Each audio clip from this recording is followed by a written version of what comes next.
kabar? Saya Aprilia Ayu. Hari ini saya akan bercerita kepada kalian tentang salah satu tokoh pembaruan Islam pada masa modern, yaitu Muhammad Rashid Ridho. Beliau dilahirkan pada tanggal 23 September tahun 1865 Masehi, tepatnya di suatu desa bernama Qolamun, Libanon. Beliau juga dibesarkan dalam lingkungan keluarga yang terhormat serta taat beragama. Lalu beliau juga kalangan bangsawan Arab yang langsung memiliki garis keturunan dari Sayyidina Husain, yaitu cucu Rasulullah. Bagaimana dengan pendidikannya? Jadi, semasa kecil beliau disekolahkan oleh orang tuanya di salah satu madrasah tradisional berada di desanya, yaitu Qolamun, untuk belajar menulis, berhitung, belajar mengenal huruf, serta membaca Al-Quran. Beliau sangat berbeda dengan anak-anak pada zaman itu atau pada anak-anak seusia beliau, karena beliau sendiri sering sekali menghabiskan waktunya untuk belajar dan membaca buku.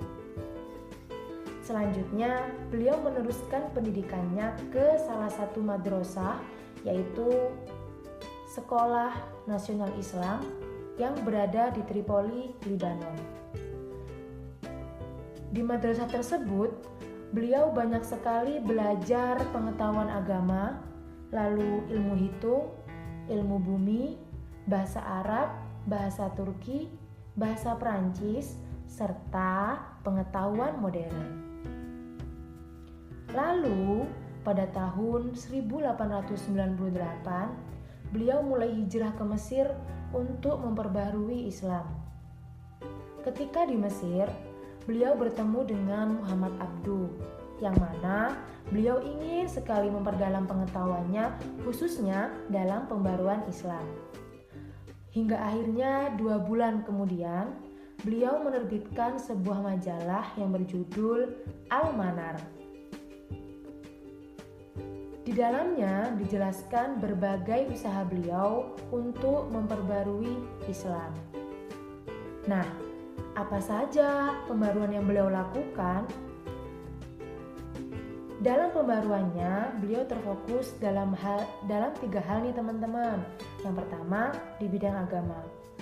Dalam bidang ini, Rashid Ridho sendiri mengatakan bahwa umat Islam itu lemah karena mereka tidak lagi mengamalkan ajaran-ajaran Islam yang murni, seperti yang dipraktekkan pada masa Rasulullah dan para sahabat. Sehingga beliau menegaskan kepada umat Islam, jika mereka ingin maju, maka mereka harus kembali berpegang teguh kepada Al-Quran dan As-Sunnah. Yang kedua, di bidang pendidikan. Dalam bidang ini, Rashid Ridho sendiri menyeru kepada kita, yaitu umat Islam, untuk tetap maju, terutama dalam menguasai ilmu pengetahuan umum.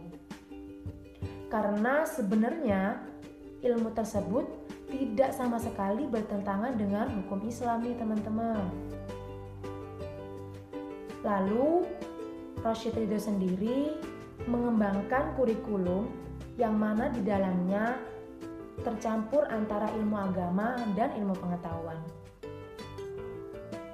Dan akhirnya beliau mendirikan sekolah di Kairo yang mana diberi nama Madrasah Ad-Da'wah wal Irsyad. Dan yang ketiga, yaitu terakhir, beliau fokus kepada bidang politik. Beliau juga menekankan bahwa negara yang tepat adalah negara dalam bentuk kekhilafahan, hingga semua umat dapat bersatu dalam satu keyakinan dan dalam satu kekuasaan yang berbentuk negara.